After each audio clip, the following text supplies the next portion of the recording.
All right. Hey, thanks everyone for joining us. We're really excited to have you guys. Apologies if my internet is not the best right now, but please bear with us. And thankfully, I have two amazing co-hosts, co-presenters that will help carry the show in the event that my internet does go down completely. But we're really excited to join you guys live from Ignite. At least I'm here. Dux is here as well. Shauna is dialing in remotely from Round Rock, Texas, just north of Austin. We're going to be talking with you guys today about finding your tech community in the hybrid era.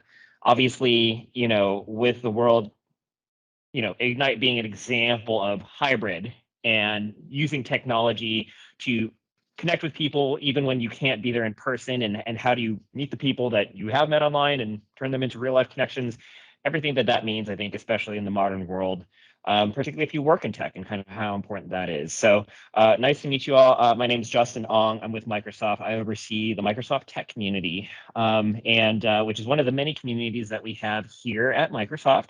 We invite you guys to check it out. You can find us at techcommunity.microsoft.com. And I've brought with me a couple of very, very smart, intelligent, funny, handsome men that know a lot about community and can kind of help, guide us on our journey. So first, I'd like to introduce Mr. Dux Tsai. Dux, you mind introducing yourself and telling a little bit about yourself and your background with community? Sure. Thank you, Justin. My name is Dux, and yes, I have all of them in a row. I serve as the Chief Brand Officer at AvePoint and been working in this industry for 20 years.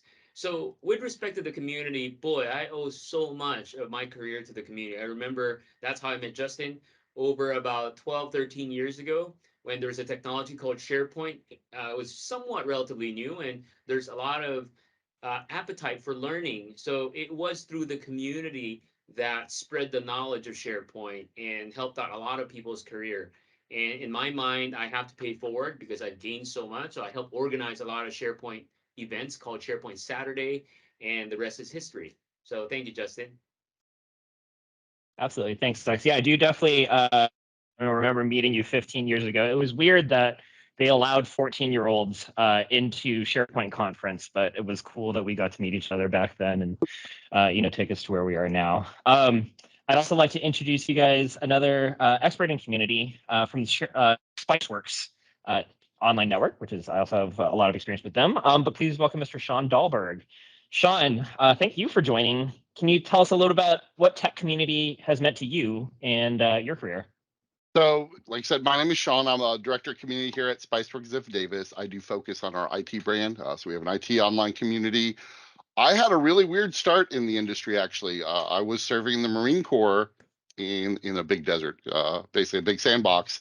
And so I spent a lot of time online, and I was playing this online game called Ultima Online, and I started making relationships within the game. We were organizing events, and this was just things we were doing for fun. And over the course of doing that, I ultimately got an invite to like, hey, do you want to do this as a professional? Funny enough, I actually turned it down at first because like, no, I need a real working career. Community management, especially if you're thinking, late 90s, early 2000s, was not as verbose as it was today. I did online massive multiplayer online games for a long time, and about a decade ago, I jumped to the tech side. So lately, like I said, I work at Spiceworks, and I am obviously biased because my career is all about managing online communities, but I think they're amazing. For sure. Thanks, John. Sean, for joining us as well. And yeah, I'll just share a little bit about my background in community. So, like Dux had mentioned, I got started in technology, really in consulting, doing a lot of on-site system management development work for customers. And it wasn't really till I discovered community that really helped propel my career to really more on the marketing side, but really just as a personality and as someone that can kind of connect. And I didn't feel like I wanted to sit behind a computer and just develop. So being able to connect with people about technology was really huge. And I specifically remember attending SharePoint conference, but then also getting involved with the local user groups in Austin, as well as online at Spiceworks. And it really helped me to learn that everyone has something to give back. You might be worried that you are not as smart as a lot of the people that are presenting at Ignite or, online personalities Twitter, blogs, etc. But you probably know something more than anyone else just because of the work that you've done. And I think that that's an amazing thing to recognize. And community is the best way to be able to share that and give back to the people that have helped you along the way. So, but yeah, and then just to give everyone just a little bit of heads up, we're going to be we've got a short session, but we are excited to treat this as a community. So we are looking forward to getting your questions. We'll be taking them throughout the show. And if anyone feels like it and wants to come off mute and share their camera, we'll be taking questions kind of by camera in the last 5 to 10 minutes of the program as well. So definitely get those questions in. We love exchanging with you guys, love interacting with you. So excited to be here. And this is as much your show as it is ours.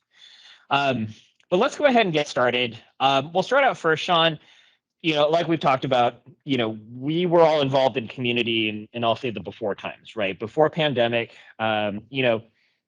in-person user groups, conferences, all that, critical to being able to make connections, especially for professionally, right? Not just for gaming. I mean, not that gaming communities aren't also, a hugely important part of the experience, but being able to utilize communities to not only help problem solve your work stuff, but also make connections that can kind of help your career. Sean, how have you seen that kind of evolve over pandemic when we were kind of all forced to work remotely? And now that we're trying to kind of come back, do you feel like the reasons why people seek out online tech professional communities is the same, or is it a bit different from what you've seen? I want to say in some ways it's the same. Like a lot of tech professionals were already going online. You look at Microsoft Tech Community, Stack Overflow, Spiceworks, slash sysadmin on Reddit. Like a lot of tech professionals were already going there to share knowledge, getting help from each other. I think especially around, early 2020, what you saw was many who were help facilitating that were not as didn't know how to work with such a distributed workforce. Like for me, for example, almost everyone I worked with on a daily basis was 5 feet away from me. I'd go over there and ask questions. All of a sudden, everyone's working from home. Internet access, especially at that point in time, was not the best. Not everyone had webcams. What chat programs do you use? I know some organizations that were using like 3 or 4 different chat programs. So there was a lot of learning by fire, shall we say, as you're getting into it over the course of a year. I want to say most people sort of figured that out. And that's sort of where you're seeing now. We had an event actually last month, Ignite's going on now. People are getting more comfortable with having those in-person meetups. At least I'm assuming Ignite's been much the same way. With our event, we noticed there was a huge appetite for actually seeing someone, not just seeing like I see you today, Justin, on monitor, but going in there, having those real life conversations. I knew I missed it, but when I actually got to go to these events again, it really dawned on me how much I miss those kind of interactions. So I think the hybrid part of it, the online part's always great.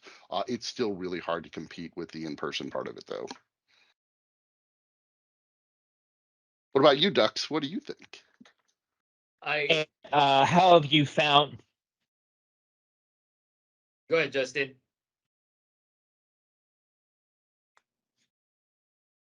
Oh, no, I was just going to say, yeah, I wanted to ask kind of how you felt kind of refining ourselves in this hybrid era. What do you feel has gone right and what has gone wrong? And I would love to get Dux's thoughts on that as well.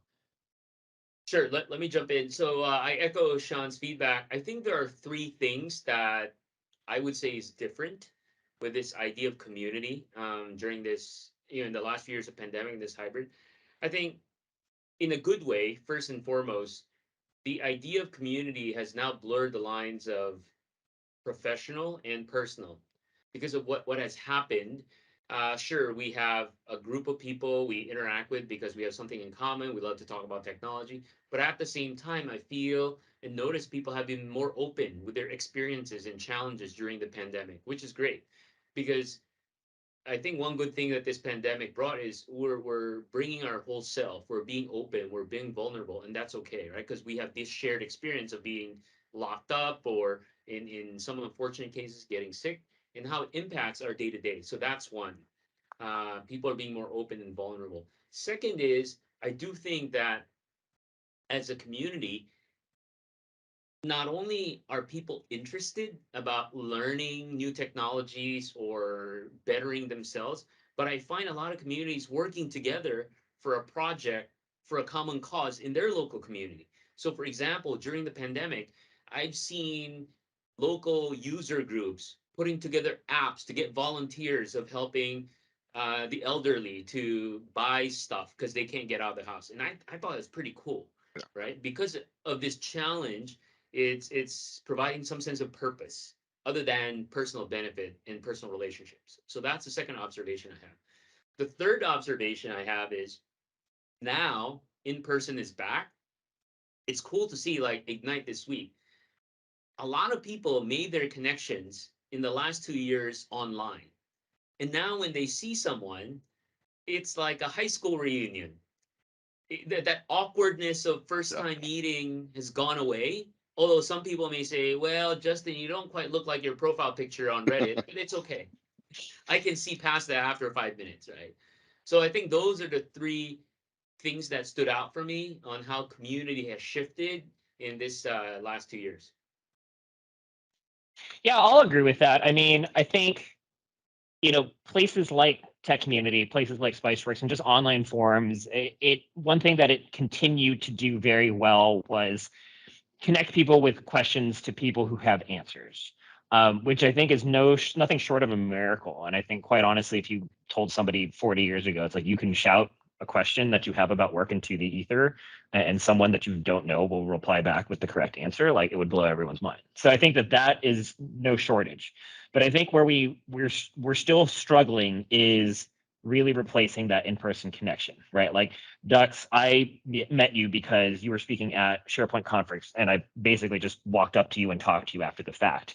And the folks that are here today, watching us virtually, really glad to connect with you. And I really hope that you'll follow us on, find us on LinkedIn or Twitter. Would love to engage with you guys afterwards, because that's the part that I think we're missing, is being able to connect. But yeah, I mean, it's not as easy for someone to just come up and talk to us after our presentation the same way that it would be if you were here in person. So I think that's kind of the next stage of it, is really we have to be better about kind of manufacturing those connections when we can't do it in person. It feels weird, but it's something that I feel like if we can get over the awkwardness of it, it's great. So, I mean, Sean and I used to work in the same office together. I'd come by his desk from time to time and bother him.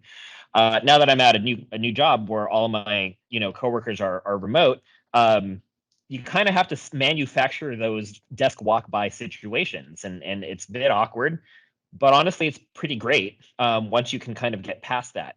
And I feel like the in-person community stuff is gonna have to follow the same thing, where maybe we meet each other on a Teams call, maybe we meet each other, through some sort of virtual thing, but taking the steps to actually connect with that person. And I think for the most part, people are open to that because everyone misses it. It's just about getting over the weirdness of like, hey, I was one of 300 people. Do you want to have a 15-minute conversation with me online? Like, yeah, I do. I would love that, actually. So.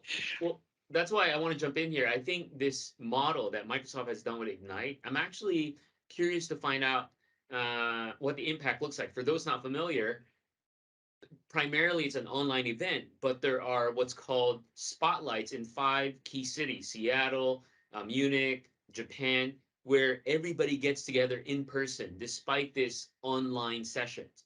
And I think looking at that model, imagine, Justin, if Tech Community, right? If Tech Community was an online community, have local chapters, Tech Community Atlanta, Tech Community Round Rock, that you manufacture on a monthly basis. On the last Friday every month, it's Pizza Friday, Tech Community Round, right? People just come to Sean's house and y'all hang out and talk, right? And I'm sure Justin will pay for the pizza, but I think that is. I'm down. Sean, are you down? I'll bring Down. the pizza over to your house and we'll figure it out. Okay. Extra cheese and pepperoni, please.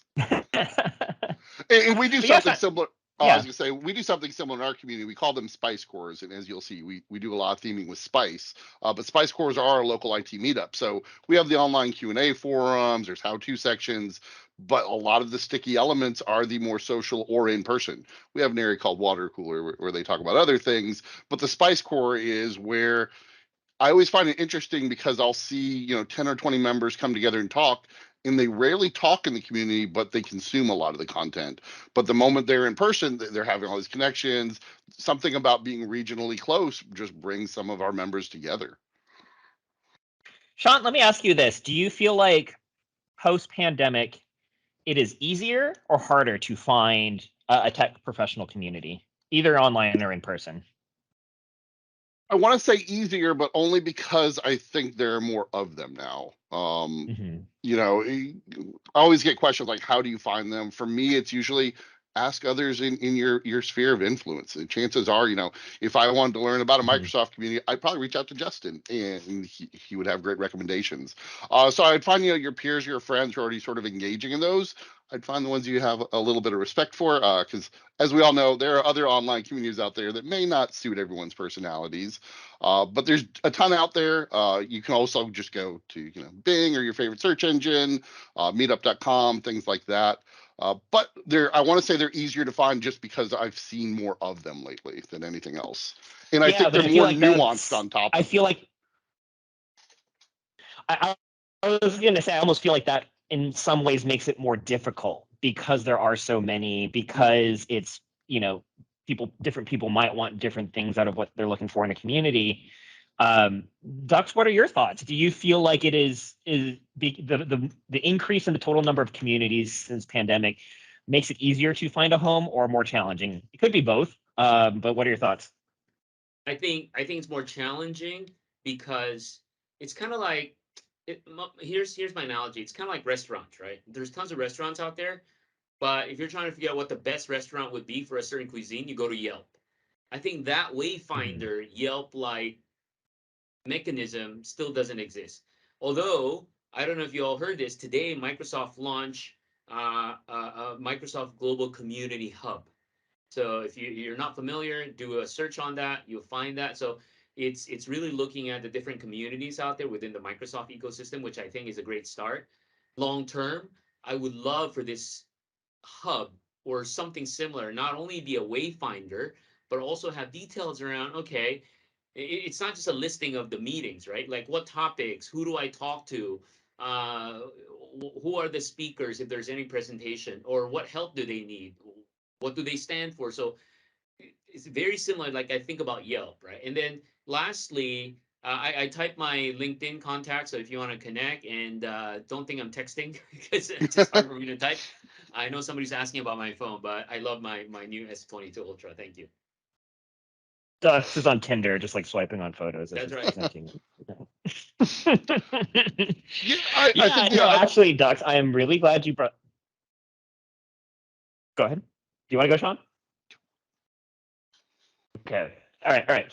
No, I'm glad that you brought that up, Dux, because first of all, the Community Hub was actually a project that I've been working on for the past 6 months. So I'm very proud to have launched that. And yeah, I think to your point, that is kind of how Microsoft is looking to help make this community experience a bit easier because the number of Microsoft communities, I mean, not just recently, over the past 20, 30 years, has kind of exploded, and being able to find kind of the pizza restaurant that makes the most sense for what you're looking to have a night out can be complicated. So we're trying to do that through aggregation and making it so that we're surfacing the content, the conversations, basically at a pizza restaurant, like being able to say, okay, this is what kind of pizzas this restaurant serves, and in real time, not just like a hard fit description of it, but here's what people are actually ordering at that restaurant as we speak. And to be able to see across all of it, it's like, okay, a lot of people are ordering the breadsticks here. They must have really good breadsticks. This one over here has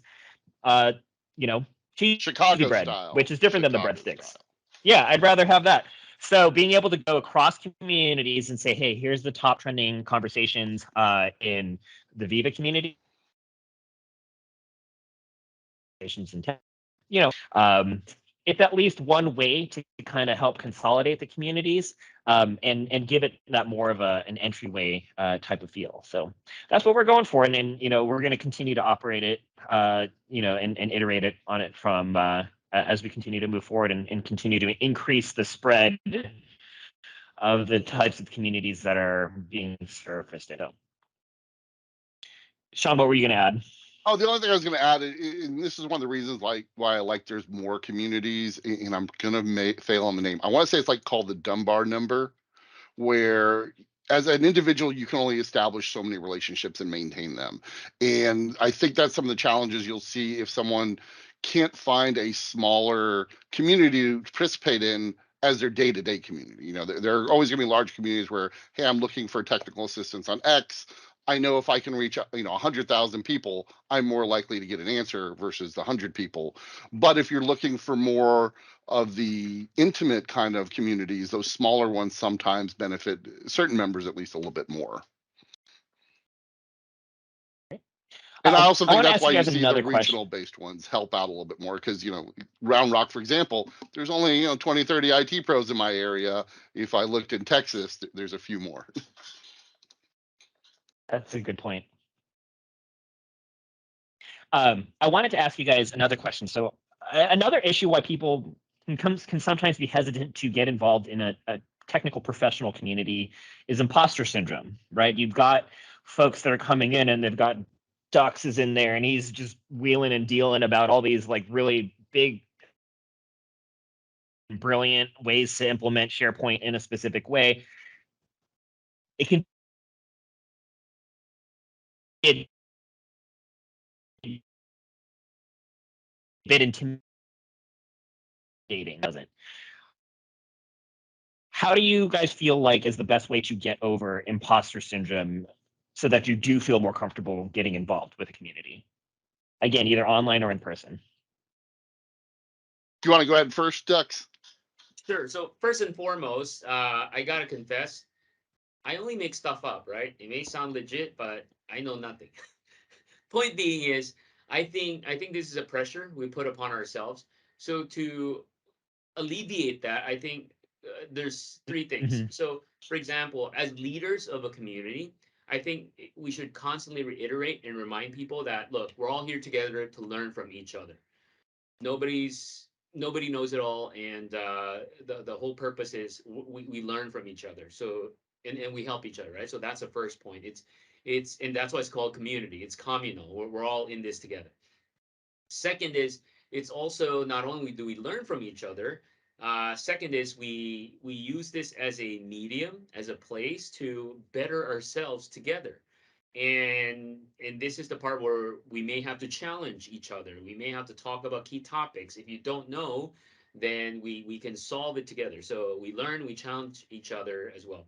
And third is at any point in time, especially if somebody new comes into the community, be it an online community or a in-person community, we should just always welcome people. And I find that so concept so simple, but there are certain communities I've been to, especially back in the day, where I walk in, it's very cliquish, right? So it's like going to a new school where nobody talks to you, and from that perspective, then you start questioning yourself. That's where imposter syndrome comes in. But if I walk into a new place, a new community, be it online, and somebody welcomes me, hey, welcome, Justin, welcome, Sean, glad you're here. Today we're going to talk about this, that, the other. Is there anything specific you want to learn about? Or if you're an expert in this, we'd love to learn from you. So I think it's just being welcoming to people and extending our hand and making people feel comfortable. I definitely agree. I'm waiting to see if Justin says anything. I think the other challenge Yeah, you no, see, go ahead. and probably more so in tech communities, but I could be wrong on this.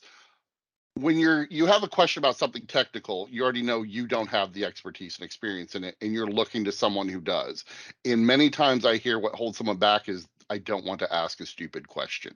And so many times it's going in there realizing everyone asks stupid questions, and just be upfront with, if I don't know about hyperconvergence, if I'm not an expert in RAID technology, be right up front with that and say, hey, this is a situation I'm running into. This is my expertise level. If someone could help explain this to me, I would really appreciate it.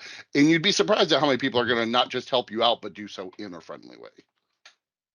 That's great. Yeah, I mean, I think those are, if you guys have two things to take away from this discussion, it's one, everyone is making everything up, no matter how smart they seem. And second, everyone asks dumb questions. And I think if you remember those two things, you're going to be just fine. So thank you guys both. Let's go ahead and take a couple of things from chat I just wanted to address real quick. John was saying the biggest thing to realize with imposter syndrome is that everyone deals with it, and we should start a community for imposter syndrome sufferers. I think the problem is that people would be hesitant to speak up about having imposter syndrome because they have imposter syndrome. What do you guys think? I agree, and it's funny. I actually went and looked. We have a series we call Dear Spice Rex, much like Dear I forget the actual Dear Dear Abby or whatever it Abby. is. Dear Dear Abby. Abby, and it was a Dear Spice Rex someone anonymously submitted about my struggle with imposter syndrome, and we had something like 300, 400 people engaging with it. Very much like, yes, I struggle with the same thing. But it is a hard one to admit in front of your peers. Justin, Mhm. is there an imposter syndrome community in tech community? You know, there isn't. We are trying to figure out. Allie's on this call. Yeah, there's spaces that we have for these like kind of non-technical discussions. We've started. We have the Humans of IT group. We've also started an away from computer, or I'm sorry, away from keyboard section of the community as well, where we can start to have these types of conversations. But yeah, I feel like if there was, you know, I think if enough people with imposter syndrome spoke up about having Yeah. imposter syndrome, there's a lot that we could do in So terms of kind of forming a support group. yeah, I mean, yeah, I mean, it can be tongue in cheek, right? But we can actually, if it's okay, we can start like an imposter syndrome support group or anonymous or something. I'm sure we can have a lot of folks out there jump in and speak up. Totally. I want to address, I think it's Massier. I can't, I'm apologies for not being able to pronounce your name. But they were saying Web3 is a huge boom on communities. I have a question, Sean. I don't, how much are you following Web3 communities or Discords, and how much of a correlation do you see between them and gaming communities? And that's where I probably have more familiarity. So while I've moved on to tech communities, I do keep a lot of my gaming roots. Web3, cryptocurrency, blockchain. It's a hard one because in some ways, some of the stuff that's being done in Web3 is new, but not new. It's more the technologies and the way it's being done around it. Um, Gamers, and this is why I always go back to gaming. Like gaming has been doing online communities for 20 plus years. I always found it interesting because whenever I'd interview at some place before I started working here, and I'd say, hey, I have 10, 15 years of experience. They're like, well, Twitter just started. How do you have all this experience? And so you're sort of seeing that same thing with Web3. Like it's a new technology. It does bring some new facets to it. But at the end of the day, these are all really things we're using to facilitate community. Community isn't about the tools. Those are what we use to make these engagements and build communities with them. All right. Well, we are almost out of time. And so I did want to give you guys an opportunity to share any final thoughts or advice you may have. Sean, we'll start with you. And any final takeaways you have for our audience today in terms of how you think they should be approaching incorporating communities into their life. I mean, I'm super biased, but I feel like you're missing out if you're not participating in them. I get so much assistance from others, not just in technical things, but on real life things, especially with the pandemic and so many being stuck at home for long periods of time. Many of us were not used to that, and being able to engage with people to help with my mental health definitely has assisted a Mhm. lot. My tip for it is dive in. Sometimes that first post is the hardest post, or that first going up and saying hello to someone is the hardest one, and after that it's all gravy. Wonderful. Sean, and if folks would like to stalk you on the internet, what is the best way for them to find you? Oh, just search it. I'll put it in chat. I use the pseudonym Ashen Temper. It's from my gaming days, and that's usually the easiest way of finding me. There's also not that many Sean Dahlbergs out there, so chances are you're either finding me or the dancer in Chicago if you search for it. Are you sure you're different people, though? It's okay. We can keep your identity secret if we need to. Ironically, I am from Chicago as well, so Dux, what final advice do you have that for folks who are maybe struggling on finding their community? I say final advice, just do it. The first step you can do is go to techcommunity.microsoft.com. Just start there, right? Very simple. After this session, sign up and you'll find a lot of wonderful people there that can help you.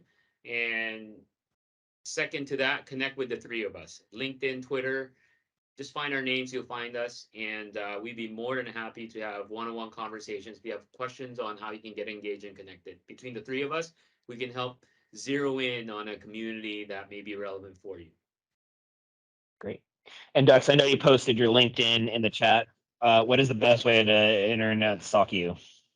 On Twitter, LinkedIn, Twitter. LinkedIn, and Twitter. Yeah, just look Yeah. me up. Meet Dux, MEETDUX. I'm also on IG, TikTok. You can stalk me there too. It's the brand. Yeah, just Meet Ducks all around. So very cool. Yeah, and hope you guys will connect with me as well. I'm also on LinkedIn. You can find me on Twitter as well at Justin Ong is rad.